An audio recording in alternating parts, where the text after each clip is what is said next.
Hello, my dear friends. Welcome to another video on habits. We have seen in the earlier video how we could change an existing habit. Now, I would like to explain how to create an entirely brand new habit.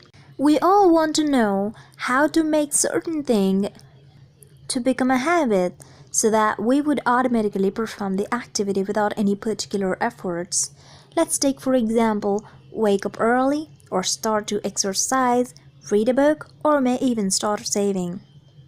Whatever it might be, we can start to develop those good habits.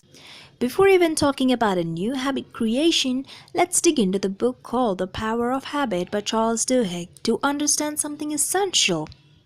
In the very first part of the book, it has been explained how powerful a habit is and how it can rule our lives.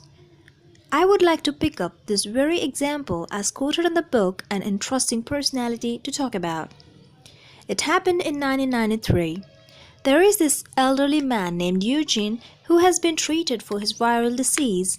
One day during the doctor's visit, Eugene's wife was told that Eugene was suffering from memory loss.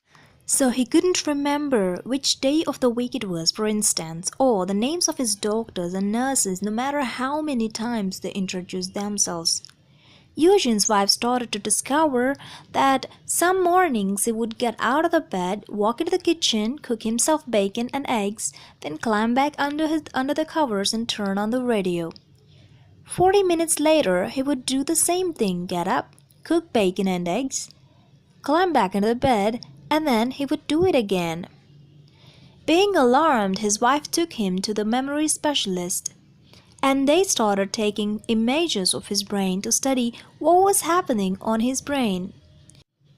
The scans indicated that almost all the damage within Eugene's skull was limited to a 5 cm area near the center of his head. The virus had almost entirely destroyed his medial temporal lobe, the silver cells which were responsible for all sorts of cognitive tasks such as recall of past, regulation of some emotions. The scans shocked the doctor. As they are empty, the walnut-sized chunks in the middle of his head, Eugene's memory has been removed. Eugene doesn't remember anything, but surprisingly, some of the events from 1960 and earlier, but not afterwards. Eugene couldn't remember any bit from the present, and moreover, he was forgetting the moment that happened just a minute prior to the current time. So in his case, it was impossible to make him remember anything. As a matter of fact, he couldn't remember his own daughter. But to the surprise of the doctor, he started showing improvement in doing some tasks on his own. Even though he couldn't remember anything, he was able to take up some new tasks from the present, such as going for a walk and coming home safe without anyone guiding him. His wife has been taking him for a walk for quite some time now, every day at the same time.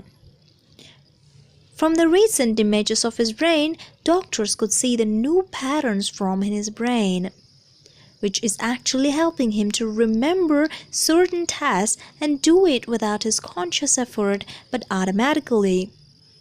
So from the said example, we understand habits form from the repetitive actions at any point in your life. So if you're planning to start a completely new and different thing and to make it a habit, don't forget to plan it at what time in a day or at what moment you want to perform this activity. And do it every day without fail. It might feel hard at the beginning, but by following the habit loop again, we can successfully master the development of habits. To turn some action to become a habit, all we need to do is being consistent. Consistency doesn't come so quickly or easily. We can do certain tasks only if it drives us or gives us instant gratification. So don't forget to create a reward by the end of the task. This will help you to get excited whenever you reach a certain moment or the time of the day, to automatically perform the action to receive the reward of satisfaction or happiness. So the truth is, you do a task just to receive the instant reward, and it turns out to be a habit, and hence explained how an entirely new habit can be added to the routine. Here is an interesting fact. Habits take anywhere from 18 to 254 days. That is on average more than 2 months to form a habit. So alert, whatever you do it, either for fun or unconsciously, it can result in some permanent habits. Although habits can't be erased but can be changed or replaced, so examine yourself and create your own destiny. To understand how to change or replace an existing habit, check out the video that I've added in the description box below. Have a wonderful day. I'll see you in the next video.